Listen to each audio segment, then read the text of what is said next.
In this tutorial, we'll focus on how to create overlapping bar charts. Like overlapping column charts, overlapping bar charts are an appropriate way to graph two datasets where one is inherently a part of the other. Actual versus target or project progress against milestones. Overlapping bar charts show shortfalls so well. In contrast to its twin, the overlapping column chart, the overlapping bar chart accommodates longer category labels and are the better fit for dashboards where data is usually laid out in rows. Excel 2013 has no built-in overlapping bar chart, but a clustered bar chart will do the trick. Let's have a look at the data first. In column B, we have the project names in ascending order.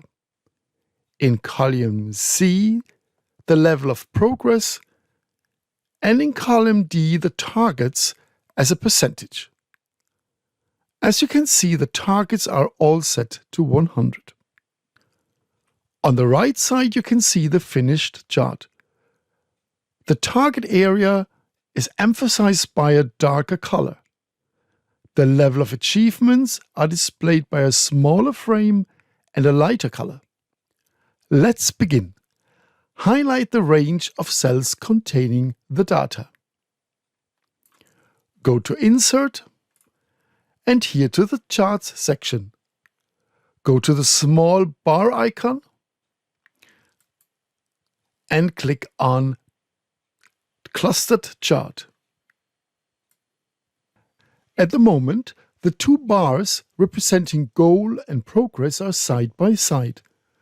All we need to do is to bring the progress bar in front of the goal bar. Right-click into one of the blue bars and go to Change Data Chart Type.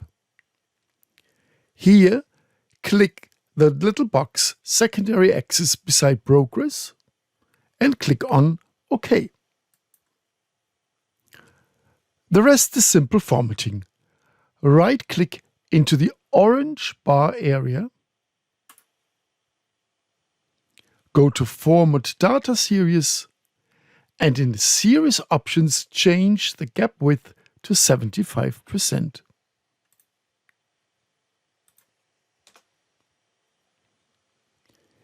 In the Fill and Line section, change the fill to a dark green.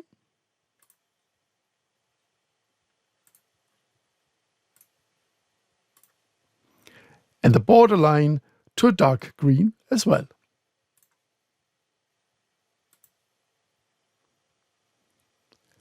Click into one of the blue progress bars.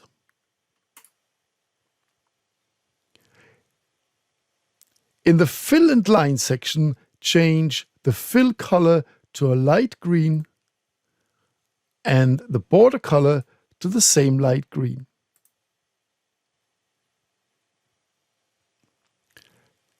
Now click into the legend and go to Delete. Click into one of the grid lines, right-click, and go to Delete. There are two more things to do. We want to make it easier for our readers to attribute the percentage numbers to the progress bar. So we click into the horizontal axis and delete them by hitting the Delete key.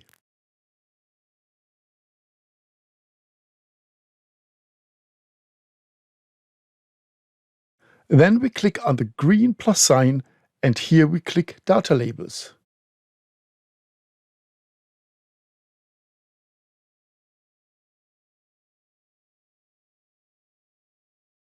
Go to Insert End.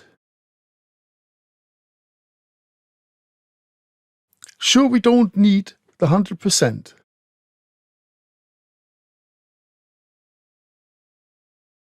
The progress bars are not sorted.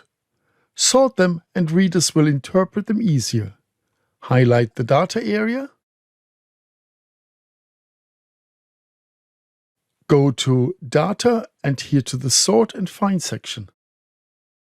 Click on the Set a Set icon and sort by progress, smallest to largest. If you have any questions or recommendations, do please send me an email. I hope you found this tutorial helpful. For more videos like this, subscribe to this channel and you will get updates when new videos come out.